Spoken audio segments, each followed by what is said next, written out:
Je pense qu'il serait intellectuellement impossible et même artificiel que d'essayer de faire totalement le lien entre les trois sujets qui ont été évoqués. Je vais donc, en toute modestie, lancer le débat en posant trois questions. L'une s'adresse à Hubert Védrine et Joschka Fischer. Ce que nous avons vu au cours de ces quelques dernières journées, ça a été le processus d'auto-isolation d'un pays qui n'est pas très représenté ici, le Royaume-Uni.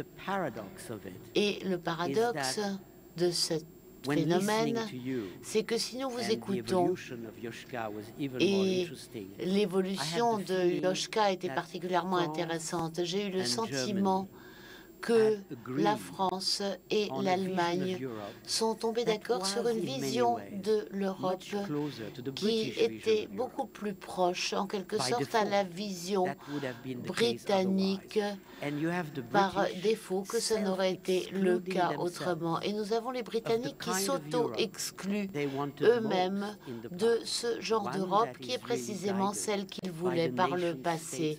Une Europe guidée par les États-nations de l'Europe. Si l'on écoute le président Sarkozy, il dit en fait implicitement que l'Europe est une chose trop sérieuse pour qu'on l'abandonne aux eurocrates. Les nations européennes doivent sauver la cause européenne face aux Européens les plus idéologiques. Et dans cette conjoncture actuelle, c'est là que les Britanniques font leur opting out de la façon la plus négative possible pour eux-mêmes et peut-être pour l'Europe face au marché et à la crédibilité mondiale de l'Union européenne. Comment réagissez-vous à ce commentaire? Hubert ou Joschka, qui veut commencer? Joschka.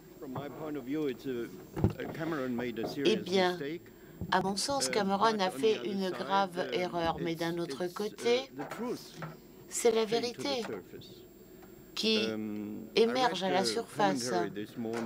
J'ai lu un commentaire ce matin sur Internet du Sunday Times où le commentateur disait « La France, l'Allemagne et les autres, ils veulent une Europe fermée et nous ne voulons pas cela. Et nous ne voulons pas cela. D'accord, je peux vivre avec cela, mais ça veut dire que dans ce moment historique, et c'était un moment historique, car si l'euro se désintègre, s'il échoue, les investissements de 2 générations d'Européens après la Deuxième Guerre mondiale devront être dévalués, et seront perdus, et cela sera catastrophique, non seulement en termes économiques. La majorité n'a pas seulement étudié les conséquences économiques, mais également il y a les conséquences politiques et sociales, et en fait l'Europe se retrouverait dans le rôle d'un facteur d'instabilité, de faiseur de difficultés, et ça serait catastrophique pour les Européens.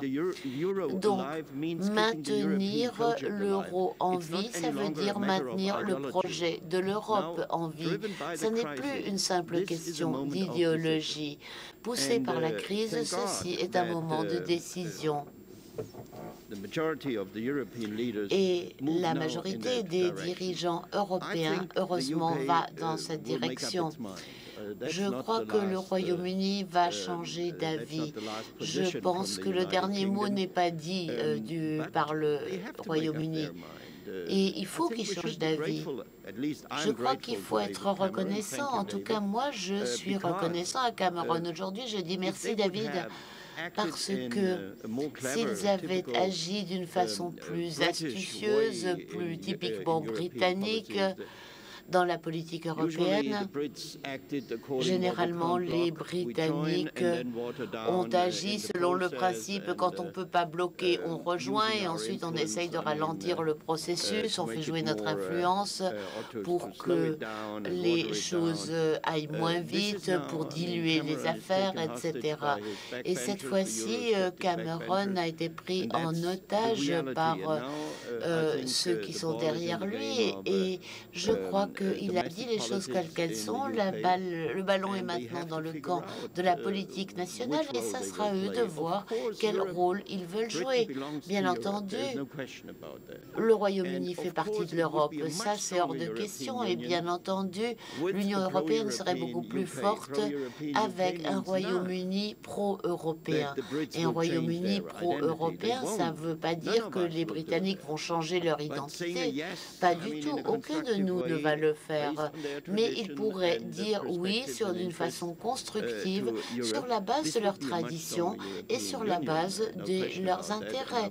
Ça serait alors une Union européenne beaucoup plus forte, c'est évident, et on ne peut pas exclure cette éventualité à moyen terme. Mais même si nous réussissons avec l'euro, avec l'union fiscale et si nous arrivons à aller vers une union politique, si nous réussissons à cela, je suis sûre que, guidé par ses propres intérêts, après un fort débat interne, le Royaume-Uni nous rejoindra.